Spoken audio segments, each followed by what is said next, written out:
दोस्तों, स्वागत है आपका हमारे YouTube चैनल एग्ज़ाम प्रेपरेशन पर। आज का सेशन शुरू करने से पहले यदि आप हमारे चैनल पर नए हैं तो हमारा चैनल सब्सक्राइब करें, वीडियो को लाइक करें, शेयर करें और बेल बटन को प्रेस करना ना भूलें। सोर्सेस ऑफ इंडियन कॉन्स्टिट्यूशन, भारतीय संविधान के स्रोत। जब संविधान सभा ने भारतीय संविधान बनाने के लिए ड्राफ्टिंग कमेटी का गठन किया तो उन्होंने संविधान बनाते समय विभिन्न देशों के संविधान को पढ़ा, समझा और उन संविधान में से जो उनको अच्छी बातें लगी उन बातों को उन्होंने भारतीय संविधान में सम्मिलित किया। तो आज हम इसी पर चर्चा करेंगे कि किस किस देश के संविधान से क्या क्या प्रोविज़न हैं जो भारतीय संविधान में शामिल की गई। सबसे पहले है यूएस कॉन्स्टिट्यूशन, अमेरिका का संविधान। इसमें भारतीय संविधान में क्या क्या लिया गया।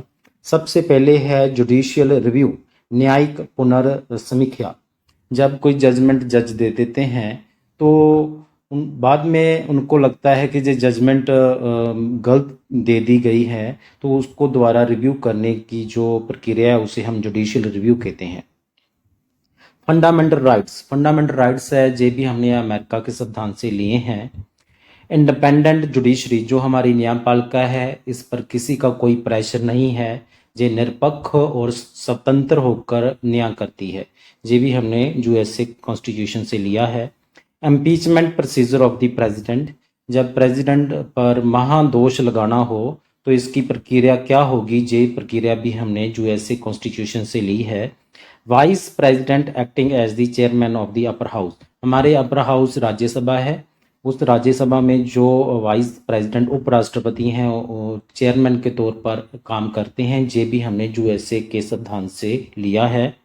Removal of the supreme court and high court जजेस, सुप्रीम कोर्ट और हाई कोर्ट के जजों को कैसे उनके पोस्ट से हटाना है, कैसे क्या प्रोसीजर होगा, ये भी हमने यूएसए के संविधान से लिया है। ब्रिटिश कॉन्स्टिट्यूशन, ब्रिटिश संविधान, जो ब्रिटिश संविधान से हमने लिया है रूल ऑफ लॉ, कानून का राज, पार्लियामेंट्री फॉर्म ऑफ गवर्नमेंट, जो सरकार का संसदीय रूप। जो संसदीय सरकार होती है उसमें दो मुखी होते हैं, एक नाममात्र मुखी और दूसरा रियल होता है। जैसे कि पीएम नरेंद्र मोदी है वो असल मुखी हैं और जो नाममात्र मुखी हैं वो देश के जो राज्यपाल द्रौपदी मुर्मू, जो देश के 15वें राष्ट्रपति बने हैं वो हैं। सिंगल सिटीजनशिप, जो जे भी हमने जो लिया है ब्रिटिश संविधान से। कैबिनेट सिस्टम, वे एक मंत्रिमंडल होगा, जे भी हमने, और उनको जो मंत्रिमंडल है वो लोकसभा के समक्ष जो है रिस्पॉन्सिबल होगा, जे भी हमने ब्रिटिश कॉन्स्टिट्यूशन से लिया है। लेजिस्लेटिव प्रोसीजर, कैसे कानून बनेगा, लोकसभा में पास होगा बिल, फिर राज्यसभा में पास होगा, फिर प्रेसिडेंट के उस पर साइन होंगे, तब जाकर वो बिल कानून का रूप लेगा। ये भी हमने ब्रिटिश कॉन्स्टिट्यूशन से लिया है। बाइकैमरलिज्म का तात्पर्य कि लोकसभा और राज्यसभा दो सदनीय विधानसभा होगी, ये भी हमने ब्रिटिश कॉन्स्टिट्यूशन से लिया है। कनेडियन कॉन्स्टिट्यूशन, कनेडियन संविधान, इससे हमने लिया है residuary power with the centre, जो रेजिड्यूरी पावर ऑफ सेंटर के पास रहेगी। जो ऐसा कोई विषय जो समवर्ती सूची, राज्य सूची और केंद्र सूची में ना आए तो उस पर विषय पर जो कानून बनाने की पावर ऑफ सेंटर के पास रहेगी। ये भी हमने कनेडियन कॉन्स्टिट्यूशन से लिया है। Federation with the strong centre, federation से तात्पर्य है division of power between centre and state, centre और स्टेट के बीच पावरों का विभाजन। किंतु जहाँ पर जो सेंटर को स्ट्रॉन्ग बनाया गया है, सेंटर के पास अधिक शक्तियाँ रखी गई हैं, ये भी हमने कनेडियन कॉन्स्टिट्यूशन से लिया है। Appointment of state governor, state governor की जो अपॉइंटमेंट होगी बाय द सेंट्रल गवर्नमेंट, केंद्रीय सरकार के द्वारा होगी। जैसे हमारे पंजाब में बनवारी लाल पुरोहित इस समय देश के राज्यपाल हैं, उनकी अपॉइंटमेंट सेंट्रल गवर्नमेंट के द्वारा की गई है। Advisory jurisdiction of the supreme court, supreme court के पास सलाहकार का भी जो जुरिडिक्शन होगी। 143 एक्ट के तहत 5 जजों का जो पैनल है वो देश के राष्ट्रपति को जो एडवाइजरी देता है। South African constitution, south Africa का जो संविधान है, इससे हमने लिया है amendment procedure of the constitution. कैसे संविधान में जो कोई अमेंडमेंट करनी है, शोध करनी है, उसका क्या प्रोसीजर होगा, ये हमने साउथ अफ्रीका के संविधान से लिया है। Method of election of the member of the upper house, जो हमारा अपर हाउस है राज्यसभा, उसके मेंबरों की जो चुनाव है उसके लिए क्या मेथड होगा, ये भी हमने साउथ अफ्रीका के संविधान से लिया है। जर्मनी, जर्मनी के संविधान से हमने लिया है suspension of fundamental rights during emergency. Emergency के दौरान जो मौलिक अधिकार है वो सस्पेंड हो जाते हैं, वो हमने जर्मनी से संविधान से लिया है। इसके अतिरिक्त जो एमरजेंसी पावर हैं राष्ट्रपति की, वो भी हमने जर्मनी के संविधान से ली हैं। USSR, union of Soviet socialist republics, जो जिसे हम रूस कहते हैं, रूस के संविधान से हमने लिया है, फंडामेंटल ड्यूटीज़ ली हैं और आइडल्स ऑफ जस्टिस, न्याय के कुछ आदर्श लिए हैं, जैसे सोशल, इकोनॉमिक एंड पॉलिटिकल लिए हैं। फ्रांस, फ्रांस के संविधान से हमने रिपब्लिक, जिसे हम गणतंत्र कहते हैं, वो लिया है और idols of liberty, equality and fraternity in the preamble, जो हमारी संविधान की प्रस्तावना है उसमें लिबर्टी, इक्वलिटी एंड फ्रेटर्निटी तीनों शब्दों का जो उल्लेख किया गया है वो हमने फ्रांस के संविधान से लिया है। फ्रांस की जो क्रांति थी उससे प्रभावित होकर हमने जिन तीनों शब्दों को प्रेम्बल प्रस्तावना में स्थान दिया है। ऑस्ट्रेलियन कॉन्स्टिट्यूशन, ऑस्ट्रेलिया के संविधान से हमने कॉन्करेंट लिस्ट ली है, जिसे हम समवर्ती सूची कहते हैं। And joint sitting of two houses of the parliament, parliament के जो दो हाउस हैं, राज्यसभा लोकसभा, उनकी जो ज्वाइंट सीटिंग होगी वो भी हमने ऑस्ट्रेलियन कॉन्स्टिट्यूशन से ली है। ज्वाइंट सीटिंग जो है राष्ट्रपति तब बुलाता है जब एक जो कोई बिल है लोकसभा पास कर दे और राज्यसभा उस पर ऑब्जेक्शन लगा दे, तथा एक बिल राज्यसभा पर में पास हो जाए और लोकसभा ऑब्जेक्शन लगा दे, तब उस बिल पर चर्चा करने के लिए ज्वाइंट सीटिंग 108 आर्टिकल के तहत राष्ट्रपति बुलाता है। और इसकी जो इस ज्वाइंट सीटिंग की जो प्रधानगी है वो लोकसभा के स्पीकर के द्वारा की जाती है। आगे हम पढ़ते हैं salient features of the Indian constitution, भारतीय संविधान की कौन कौन सी विशेषताएं हैं उस पर हम चर्चा करेंगे। सबसे पहले है Indian constitution is written constitution, लिखित संविधान है भारत का। लार्जेस्ट कॉन्स्टिट्यूशन, सबसे बड़ा लिखित संविधान है। Majority of the provisions were borrowed from the government of India act 1935। ये वेरी वेरी इंपॉर्टेंट फैक्ट है। जो भारतीय संविधान है उसमें सबसे ज़्यादा हमने जो नकल की है वो गवर्नमेंट ऑफ इंडिया एक्ट 1935 की है। The division of power between union and state is also so exhaustive, जो संघ और राज्यों के बीच, केंद्र और राज्यों के बीच जो शक्तियों का विभाजन किया गया है वो भी बहुत व्यापक है। It is a single constitution for the entire country, पूरे देश के लिए एक ही संविधान है, except the Jammu and Kashmir, Jammu and Kashmir को छोड़कर। जम्मू एंड कश्मीर का अपना अलग एक संविधान बना हुआ है। Indian constitution is both rigid and flexible, जो भारतीय संविधान है वो कठोर भी है और फ्लेक्सिबल, लचकदार भी है। फेडरल सिस्टम भी एक भारतीय संविधान की विशेषता है।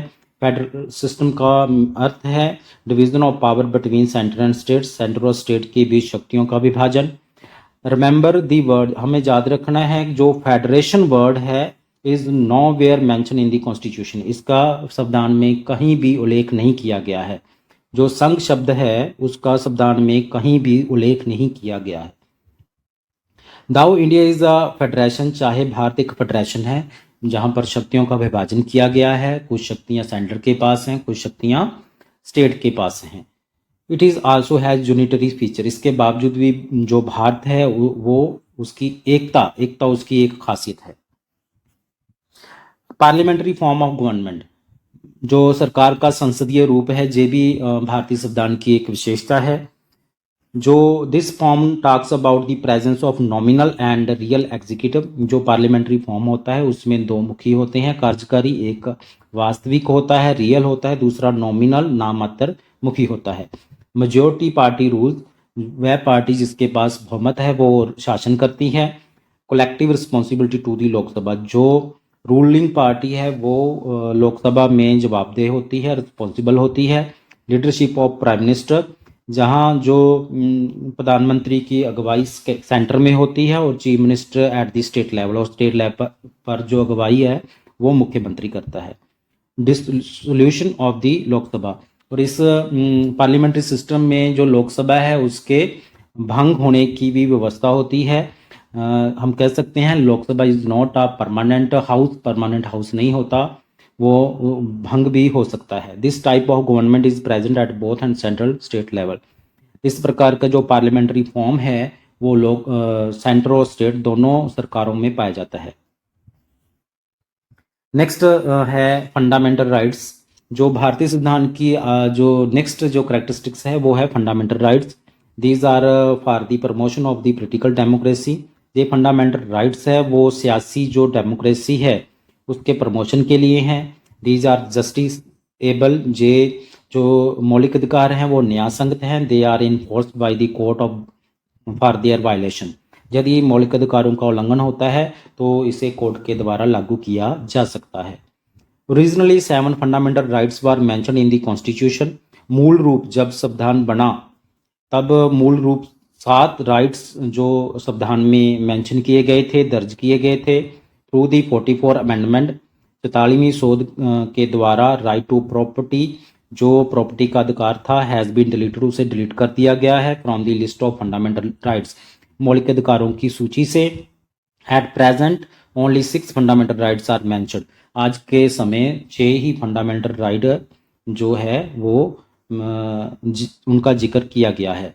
जो राइट टू प्रॉपर्टी है वो अब आर्टिकल 3A में उसे दर्ज कर दिया गया है और अब ये एक लीगल राइट बन चुका है। Directive principles of state policy, DPSP, ये भी एक भारतीय संविधान की विशेषता है। They seek to establish welfare state in India. जो DPSP है जिसे हम राजनीति निर्देशक साथ कहते हैं, जे भारत में एक वेलफेयर स्टेट एस्टेब्लिश और गठन करना चाहते हैं। DPSP भारत में एक वेलफेयर स्टेट का गठन करना चाहता है। These are non justiciable. जे जो राजनीतिक निर्देशक साथ हैं जे न्याय संगत नहीं है, न्याय जोग नहीं है, और these can not be challenge in the court of law, और इन DPSP को कोर्ट में चैलेंज नहीं किया जा सकता। इन दी मिनरेवा मिल्स केस 1980, जो मिनरवा मिल्स केस 1980 का है, supreme court held, supreme Court ने बयान दिया that the Indian constitution is founded, के भारतीय संविधान को बनाया गया है on the bedrock of the balance between the fundamental right and DPSP। Fundamental जो मौलिक अधिकार हैं और राजनीति निर्देशक सार हैं उनके संतुलन के आधार पर इसे बनाया गया है, स्थापित किया गया है भारतीय संविधान को। फंडामेंटल ड्यूटीज, फंडामेंटल ड्यूटीज भी भारतीय संविधान की एक खासियत है। Fundamental duties added through 42nd amendment in the year 1976, very very important. जो फंडामेंटल ड्यूटीज हैं वो 42वीं शोध के द्वारा 1976 में इसे दर्ज किया गया भारतीय संविधान में। They were added to the recommendation of the Swaran Singh committee, very very important. Fundamental duties है उसे स्वर्ण सिंह कमेटी की सिफारिशों के आधार पर शामिल किया गया, ऐड किया गया, जोड़ा गया। Part 4A was added for the accommodating fundamental duties. इन फंडामेंटल ड्यूटीज के लिए जो संविधान में पार्ट 4A भी जोड़ा गया। Originally 10 fundamental duties were added, मूल रूप से 10 फंडामेंटल ड्यूटीज है वो शामिल की गई थी। 11th fundamental duties were added in the year 2002 through the 86th constitutional amendment. जो 11वां जो मौलिक कर्तव्य है वो 2002 में 86वीं संवैधानिक शोध के द्वारा उसे जोड़ा गया। ये शोध में क्या था, ये था फ्री एंड कंपल्सरी एजुकेशन। इसमें फ्री एंड कंपल्सरी एजुकेशन पर जोर दिया गया था, very very important. And at present 11 fundamental duties are mention in part 4A। आज के समय में पार्ट 4A में 11 फंडामेंटल जो ड्यूटीज हैं उसका वर्णन किया गया है। Secular state, secular state equal respect to all religion. Secular state धर्मनिरपेक्ष का अर्थ है कि सभी धर्मों का सत्कार है। The constitution does not uphold any particular religion as the official religion. जो संविधान है किसी विशेष धर्म को सरकारी धर्म के तौर पर अपहोल्ड नहीं करता, बरकरार नहीं रखता। तात्पर्य ये है कि जो सरकार है उसका कोई अपना धर्म नहीं है।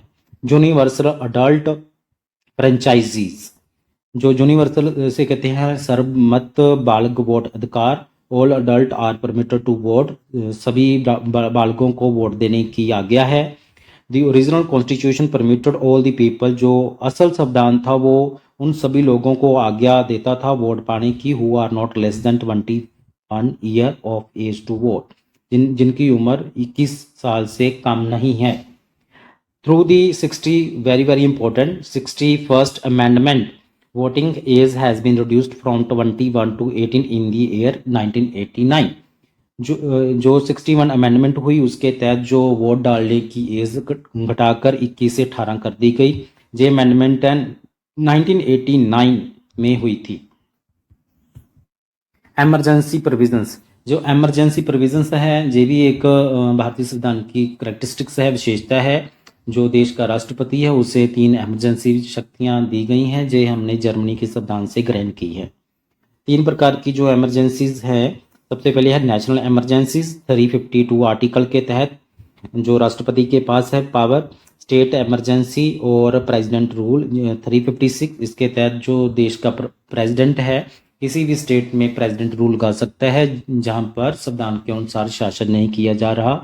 फाइनेंशियल एमरजेंसी 360, ये अभी तक देश में नहीं इम्प्लीमेंट हो पाई है। 3 टायर गवर्नमेंट, 3 टायर गवर्नमेंट है, ये भी एक भारतीय संविधान की विशेषता है। Through 73rd and 74th amendment 3 tyre structure were created.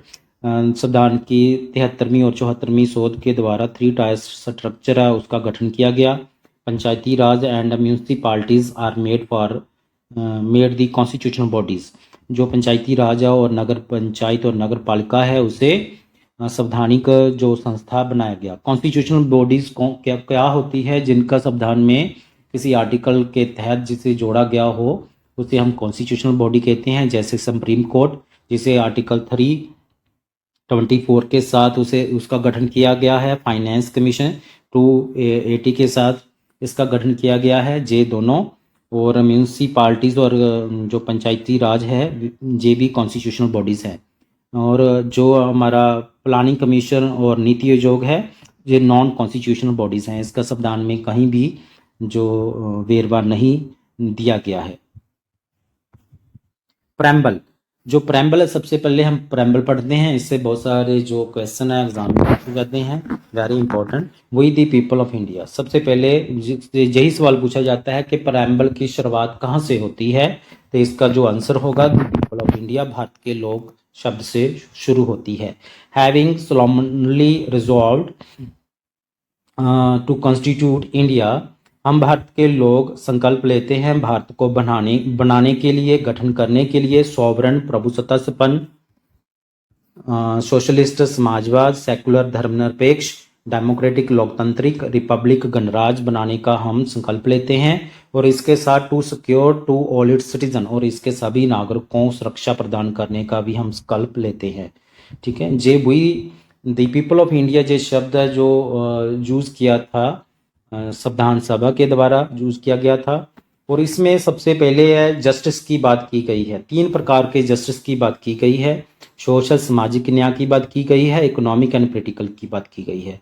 Very very important पूछा जाता है कि इनमें से कौन से जस्टिस हैं जो प्रेम्बल में शामिल है, तो सोशल, इकोनॉमिक एंड पॉलिटिकल 3 प्रकार के जस्टिस की बात की गई है।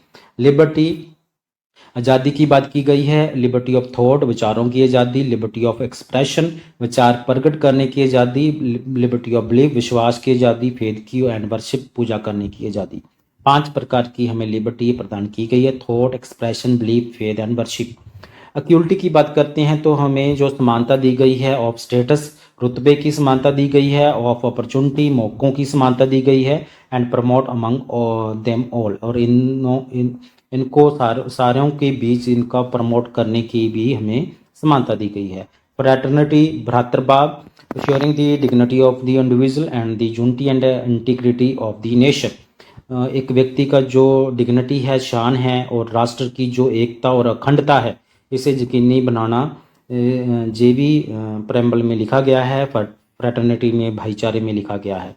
In our constituent assembly this 26 day of November 1949 do hereby adopt. और लास्ट में लिखा गया है कि हम भारत के संविधान को अडॉप्ट करते हैं, और तारीख मेंशन की गई है कब करते हैं, 26 नवंबर 1949 को हम इस संविधान को, हम 49 को हम इस अडॉप्ट करते हैं और इन एक्ट लागू करते हैं। Give to our self this constitution, और इस संविधान को हम खुद को, अपने आप को समर्पित करते हैं। प्रेम्बल से हमें क्या क्या और पता लगता है। Constitution drives authority from the people. जो संविधान है वो शक्ति प्रदान लेता है, कहाँ से लेता है, people of the India, Bharat के लोगों से लेता है। Is preamble a part of constitution. क्या प्रेम्बल संविधान का पार्ट है। रीड केयरफुली, इसे बड़े सावधानी से पढ़ना है। Many time there were question from this area, जहाँ से बहुत सारे क्वेश्चन है वो बनते हैं।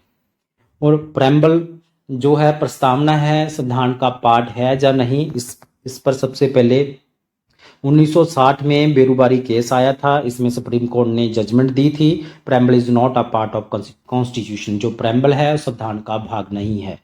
यदि प्रस्तावना संविधान का भाग नहीं है तो इसमें अमेंडमेंट भी नहीं की जा सकती, इसमें शोध भी नहीं की जा सकती।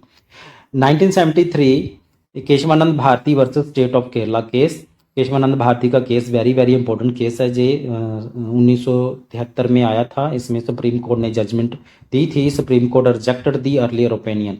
जो सुप्रीम कोर्ट ने बेरुबारी केस में जो ओपिनियन दी थी उसे रिजेक्ट कर दिया। अब इस केशवानंद भारती केस में सुप्रीम कोर्ट ने माना कि preamble is a part of constitution. जो प्रेम्बल है संविधान का भाग है। Very very important. 1995 में इन LIC of India and consumer education and research centre case, इस केस में भी सुप्रीम कोर्ट ने दोबारा फिर ये कहा कि preamble is an integral part of Indian constitution. जो प्रस्तावना है भारतीय संविधान का अटूट अंग है। नोट क्या करना है, हमने नोट करना है preamble is non justifiable. Preamble न्याय योग्य नहीं है, प्रस्तावना न्याय योग्य नहीं है। The preamble has been amended only once. जब बेरुबारी केस में कहा गया कि 1960 में कहा गया सुप्रीम कोर्ट के तरफ से कि preamble is not a part of constitution, preamble है जो संविधान का पार्ट नहीं है। और केशवानंद भारती केस में कहा गया कि preamble is a part of constitution, preamble part है संविधान का। तो उसके आधार पर प्रेम्बल को फर्स्ट टाइम अमेंड किया गया 1976 में 42nd अमेंडमेंट के थ्रू। याद रखना है एक बार ही प्रस्तावना में शोध हो पाई है अब तक। इस शोध में क्या किया गया, इस अमेंडमेंट में क्या किया गया, 42nd अमेंडमेंट में 3 न्यू वर्ड्स है जो प्रेम्बल में जोड़े गए। वो कौन कौन से शब्द थे, सोशलिस्ट जोड़ा गया, सेकुलर एंड इंटीग्रिटी। ये 3 शब्दों को प्रेम्बल में जोड़ा गया। The preamble specify the objective of the constitution. जो प्रेम्बल है, प्रस्तावना है, संविधान के उद्देश्य को निर्धारित करती है। संविधान का उद्देश्य क्या क्या है, जस्टिस, न्याय, लिबर्टी, आज़ादी, इक्वलिटी, समानता एंड फ्रेटर्निटी, भ्रातृभाव। The date of the adoption is mention in the preamble. संविधान को कब अपनाया गया, ये डेट भी प्रेम्बल में लिखी गई है, November 26, 1949। People of India are the sources of the constitution. भारतीय संविधान का स्रोत क्या है, वो है पीपल ऑफ इंडिया, भारत के लोग। The preamble declare India. जो प्रेम्बल है भारत को घोषित करती है सॉवरन, प्रभुसत्ता संपन्न, सोशलिस्ट, समाजवाद, सेकुलर, धर्मनिरपेक्ष, डेमोक्रेटिक, लोकतांत्रिक और रिपब्लिक, गणराज्य। इसको हम SSDR कहते हैं। बिल्कुल इसी सीक्वेंस को आपने याद करना है। कभी कभी क्वेश्चन बनकर आ जाता है कि ये शब्द किस सीक्वेंस में जो संविधान में लिखे गए हैं। जो फर्स्ट S है उसका अर्थ है सॉवरन, प्रभुसत्ता। सेकंड S का अर्थ है सोशलिस्ट, समाजवाद। थर्ड S का अर्थ है सेकुलर, धर्मनिरपेक्ष। D का अर्थ है डेमोक्रेटिक एंड R का अर्थ है रिपब्लिक। सेम इसी सीक्वेंस में आपने ये 5 शब्दों को याद करना है। सबसे पहले हम सोवरेन पढ़ेंगे। सोवरेन क्या है, sovereign means independent authority of a state. Sovereign का प्रभुसत्ता का अर्थ है कि स्टेट की एक निरपेक्ष और आजाद अथॉरिटी होगी। This is the absolute and supreme power, और इस अथॉरिटी के पास सुप्रीम पावर होगी। This means that India has the power to legislate on any subject. Sovereign का अर्थ है कि भारत है वो किसी भी विषय पर कानून बनाने की शक्ति रखता है और बना सकता है। India is not a subject to control of any external authority. India पर सॉवरन का अर्थ है कि भारत पर किसी बाहरी अथॉरिटी का कोई कंट्रोल नहीं है। India is the neither dependency nor dominion of any other nation. Bharat ना तो किसी पर निर्भर है और ना ही किसी अन्य राष्ट्र की देश का राज है, बट एन इंडिपेंडेंट स्टेट। इसके परंतु भारत एक आजाद देश है, स्वतंत्र राज्य है। Socialist this word is added through 42nd amendment act of 1976। 42वीं जो शोध हुई थी 1976 में, उसके तहत सोशलिस्ट शब्द को प्रस्तावना में जोड़ा गया था। The word socialism means, socialism का अर्थ है डेट फैक्टर ऑफ प्रोडक्शन, जो उत्पादन के साधन हैं, will be in the hands of public control, वह पब्लिक कंट्रोल के हाथों में होंगे, अर्थात सरकार के हाथों में होंगे। सोशलिज्म आल्सो मीन्स, सोशलिज्म का ये भी अर्थ है elimination of inequalities in income, जो आमदन की असमानता है उसे खत्म करना भी सोशलिज्म का एक अर्थ है। सेकुलर, धर्मनिरपेक्ष। The term secular was added through the 42nd Amendment in the year 1976।